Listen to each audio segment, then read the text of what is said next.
Soon after Nolan left Earth, following his slight disagreement with Mark found himself going through some of his father's old belongings. Among them were a series of worn-out comics. At first glance, they seemed like fictional tales meant to entertain, but as Mark read deeper, one story stood out, a reference to savage beasts on a savage planet. At first, it wasn't clear whether these were embellished war stories or creative metaphors, but it quickly became evident that Nolan wasn't just reminiscing, he was documenting. These weren't stories, they were encounters, and for the first time, we were introduced to a terrifying race of creatures, the Ragnars. The Ragnars are native to an unnamed high-gravity planet that pushes even Viltrumites to their physical limits. To merely operate on its surface, Viltrumite soldiers require jetpack suits. Yet even with that technology, they're still challenged by the sheer atmospheric pressure and gravity of the world. But the planet isn't the real threat, its inhabitants are. In one recorded encounter, a single Ragnar, a massive monstrous beast, tore off a Viltrumite's head in a single bite. No buildup, no prolonged fight, just raw, overwhelming violence. The sheer strength and speed of a Ragnar, enhanced by generations of evolution in an extreme environment, make them one of the few known non-technological species capable of killing a Viltrumite outright. Interestingly, later on in the comics, Thrag was one of the few Viltrumites able to control them like dogs and use them to his advantage. Although they still are a threat to him, as he and Battle Beast struggled, and Thrag was greatly injured when he fought them while he was still Grand Regent.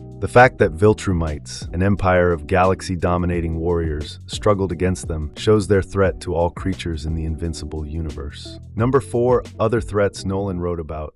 While Mark was reading through the old comics, his father, Nolan, left behind. 2 intriguing covers appeared, issues he didn't even open. One was titled Lost Inside the Chasm to Oblivion, the other, Hate Tribes on the Planet Wreck. Though we don't see their contents, the first cover alone speaks volumes. Lost Inside the Chasm to Oblivion depicts a massive, pink, centipede-like creature, easily the size of the Viltrumite rocket shown beside it. That detail is critical. Viltrumites, who can fly at faster than light speeds, are shown using spacecraft and wearing protective suits. That alone conveys how dangerous this environment and creature must be. If such precautions are necessary, it suggests a force or world that even Viltrumites can't brute force their way through. Furthermore, Nolan wouldn't bother fictionalizing a non-threat. His comics were encoded war journals, creative retellings of battles he'd actually survived. The inclusion of such a monster suggests that it was either just as dangerous or even more dangerous than known threats like Ragnar's or Space Racer's arsenal. Whether this centipede-like entity resides on an extreme frontier of physical space, it represents an unknown danger, one Nolan thought was worth warning about. The second unopened comic, titled Hate Tribes on the Planet Wreck, offers another glimpse into the hidden threats Nolan faced. On its cover, we see small, dwarf-like alien beings standing before a massive rock statue that looms over Nolan and another fallen Viltrumite. It's subtle, but telling. What immediately stands out is the armor. Unlike typical Viltrumite operations, where they confidently engage enemies bare-chested and unprotected, here, Nolan and his ally are fully armored. This deviation signals something crucial. These beings were not to be underestimated. Just as with the Ragnars or the giant centipedes, the Viltrumites only suit up when their survival depends on it. But unlike the previous foes, the Hate Tribes don't appear to rely on brute strength alone.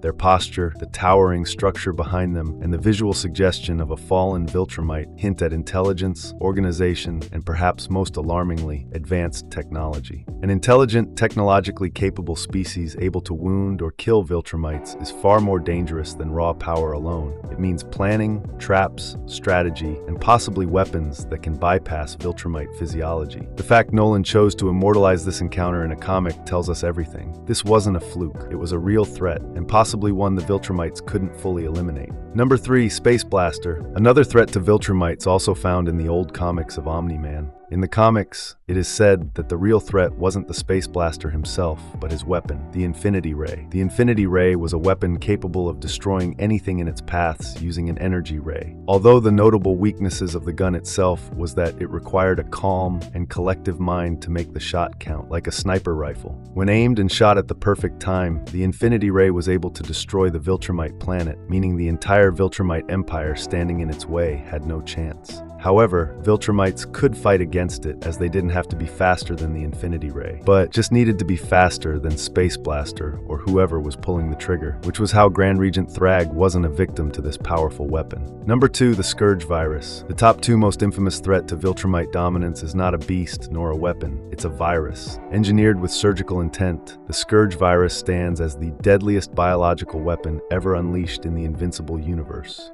Created by the coalition of planets during the height of the Viltrumite War, the Scourge Virus was developed in absolute secrecy. With conventional warfare failing against the Viltrumite Empire's brute power and near invulnerability, the coalition sought a solution that bypassed strength entirely, a weapon that attacked their biology, not their bodies. The Scourge Virus wiped out billions of Viltrumites, either directly or by weakening them so much that even lesser threats became fatal. Normally, Viltrumites who die are seen as weak, but those lost to the virus were respected. The virus was so deadly, it overwhelmed even the strongest. In fact, so many died that their bodies were cast into orbit, forming a ring around Viltrum itself, a grim monument to the only weapon that ever truly brought their empire to its knees. Number 1, defected Viltrumites. By now, one pattern has become clear. When a Viltrumite falls, it's almost always because of another Viltrumite. The first we ever saw, Nolan, failed in his mission not due to outside resistance, but because of his son, Mark, a fellow Viltrumite. The next, Anissa, also failed to subdue Mark. Then the 3 Viltrumites killed on Thraxa, brought down by just 2 Viltrumites. Even the monstrous Conquest, built up as an unkillable killing machine, was ultimately killed by a half-Viltrumite hybrid. This recurring pattern is no coincidence. Time and time again, the only beings capable of matching, resisting, or killing Viltrumites are other Viltrumites. Yes, there are outliers. Battle Beast severely injures several of them, and Space Racer helps destroy Viltrum. But even then, context reveals the truth. Battle Beast didn't finish the job, and Space Racer's strike only worked because other Viltrumites assisted in the plan. Alone, he'd never have moved fast enough to pull his weapon before being torn apart. The coalition of planets, the greatest unified resistance against the Empire, only became a real threat under the guidance of Thetis, himself a Viltrumite. Even the most devastating attack in Viltrumite history, the Scourge Virus, was only possible because of Thetis. It was his blood, willingly given to the coalition, that allowed scientists to study Viltrumite biology at a molecular level. Without his genetic material, they would have never developed the virus. More importantly, without Thetis, they wouldn't have been able to capture or kill a Viltrumite to test it on in the first place. It wasn't the coalition's ingenuity alone that broke the Empire, it was Viltrumite betrayal. Even their greatest defeat was once again a result of Viltrumite intervention. The conclusion is undeniable. Viltrumites are their own greatest threat. No alien race, no weapon, no rebellion has been more lethal to them than their own kind. If you enjoyed this video,